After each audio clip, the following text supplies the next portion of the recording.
আমাদের দৈনন্দিন জীবনে এমন কিছু জিনিস আছে যেগুলো ছাড়া এক মুহূর্ত চলা কষ্টকর, অথচ সেগুলো সম্পর্কে আমরা প্রায় কিছুই জানি না। টিস্যু পেপার ঠিক তেমনই একটি জিনিস। সকালে ঘুম থেকে উঠে মুখ মুছতে, অসুস্থ হলে নাক পরিষ্কার করতে কিংবা খাবারের টেবিলে এই নরম সাদা কাগজটি যেন নীরবে আমাদের সঙ্গী হয়ে গেছে। কিন্তু আপনি কি কখনো ভেবে দেখেছেন এই ছোট্ট টিস্যুটার জন্ম কোথায়? এটি কি শুধু গাছ থেকেই আসে, নাকি ময়লা কাগজ থেকেও তৈরি হয়? আর যেসব মানুষ বলে ময়লা প্লাস্টিক থেকেও টিস্যু বানানো হয়, এই কথাটা কি সত্যি? আজকের এই ভিডিওতে আমরা শুরু থেকে শেষ পর্যন্ত পুরো সত্যটা জানব। এই ভিডিও শেষ না দেখা পর্যন্ত আপনি আর কখনো টিস্যু পেপারকে সাধারণ কোনো জিনিস মনে করবেন না, এটা নিশ্চিত। এই গল্পের শুরু কোনো ফ্যাক্টরির ভেতরে নয়, শুরু হয় প্রকৃতির কোলে। নির্দিষ্ট কিছু গাছ আছে যেগুলো দ্রুত বড় হয়, কাঠ নরম হয়, আর যাদের ভেতরে থাকা সেলুলোজ ফাইবার টিস্যু তৈরির জন্য সবচেয়ে উপযোগী। যখন গাছটি ব্যবহারযোগ্য হয় তখন আধুনিক যন্ত্রের সাহায্যে সেটিকে কাটা হয়। এখানে অনেকেই ভয় পান, গাছ কাটা মানেই বন ধ্বংস, কিন্তু আধুনিক টিস্যু শিল্পে একটি গাছ কাটার সঙ্গে সঙ্গেই সেখানে নতুন চারা রোপণ করা হয়। অর্থাৎ এখানে ধ্বংস নয়, এটি একটি চলমান চক্র। কাটা গাছগুলো বড় বড় ট্রাকে করে নিয়ে যাওয়া হয় টিস্যু উৎপাদন কারখানায়। এই মুহূর্তে কাঠ এখনও কেবল কাঠই, এর ভেতরে লুকিয়ে থাকা ভবিষ্যৎ টিস্যুকে তখনও কেউ কল্পনা করতে পারে না।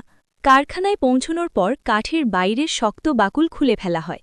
এরপর বিশাল মেশিনে কাঠকে ছোট ছোট টুকরোয় কেটে ফেলা হয়, যেগুলোকে বলা হয় উড চিপস। এই উড চিপসগুলোই পরবর্তীতে টিস্যু পেপারের মূল কাঁচামালে পরিণত হয়। এখান থেকেই শুরু হয় প্রকৃত রূপান্তর। এই উড চিপসগুলোকে বিশাল স্টিলের ট্যাঙ্কের ভেতরে ঢুকিয়ে দেওয়া হয়।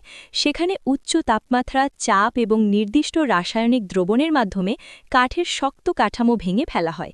এই প্রক্রিয়াকে বলা হয় পাল্পিং। ধীরে ধীরে কাঠ তার আসল রূপ হারায় এবং আলাদা হয়ে যায় সূক্ষ্ম সূক্ষ্ম সেলুলোজ ফাইবারে। এই সেলুলোজই হচ্ছে টিস্যু পেপারের প্রাণ। বিজ্ঞান এখানে এতটাই নিখুঁতভাবে কাজ করে যে কাঠের অপ্রয়োজনীয় অংশ আলাদা হয়ে যায়, কিন্তু প্রয়োজনীয় ফাইবার অক্ষত থাকে। কিন্তু এখানেই প্রশ্ন আসে, সব টিস্যু কি শুধু নতুন গাছ থেকেই তৈরি হয়? উত্তর হলো না। অনেক টিস্যু তৈরি হয় ব্যবহৃত বা ময়লা কাগজ থেকেও। অফিসের পুরনো কাগজ, খবরের কাগজ, কার্টন এসব সংগ্রহ করে বিশেষ প্রক্রিয়ার মাধ্যমে আবার পাল্পে রূপান্তর করা হয়। এই পাল্পকে বারবার ধোয়া হয়, কালি ও ময়লা আলাদা করা হয়, ব্লিচিং করা হয়, জীবাণু ধ্বংস করা হয়। এরপর এই পাল্প থেকেও টিস্যু তৈরি করা সম্ভব হয়। তবে এখানে একটি গুরুত্বপূর্ণ পার্থক্য আছে। ব্যবহৃত কাগজ থেকে তৈরি টিস্যু সাধারণত টয়লেট টিস্যু, ন্যাপকিন বা কিচেন টিস্যু হিসেবে ব্যবহৃত হয়, কারণ এসব জায়গায় অতিরিক্ত নরম ভাব বা সরাসরি মুখের সংস্পর্শ ততটা গুরুত্বপূর্ণ নয়। কিন্তু ফেশিয়াল টিস্যু, বেবি টিস্যু বা মেডিকেল টিস্যু এসব প্রায় সব সময়ই নতুন গাছের পাল্প থেকে তৈরি করা হয়, কারণ মানুষের মুখ ও ত্বকের জন্য সর্বোচ্চ নিরাপত্তা এখানে জরুরি। এখন আসে সবচেয়ে বড় ভুল ধারণার কথা, ময়লা প্লাস্টিক থেকে টিস্যু। বাস্তবতা হলো প্লাস্টিক থেকে কাগজের টিস্যু তৈরি করা যায় না। টিস্যু পেপার তৈরি হয় সেলুলোজ ফাইবার থেকে, আর প্লাস্টিকে সেলুলোজ নেই। প্লাস্টিক রিসাইকেল করে তৈরি হয় কাপড়ের ফাইবার, পলিয়েস্টার সুতা, কার্পেট, কিন্তু কখনোই কাগজের টিস্যু নয়। এই জায়গায় অনেক মানুষ ভুল তথ্য বিশ্বাস করে বসে। পাল্প নতুন গাছ থেকেই আসুক বা ব্যবহৃত কাগজ থেকেই আসুক, পরবর্তী ধাপ প্রায় একই।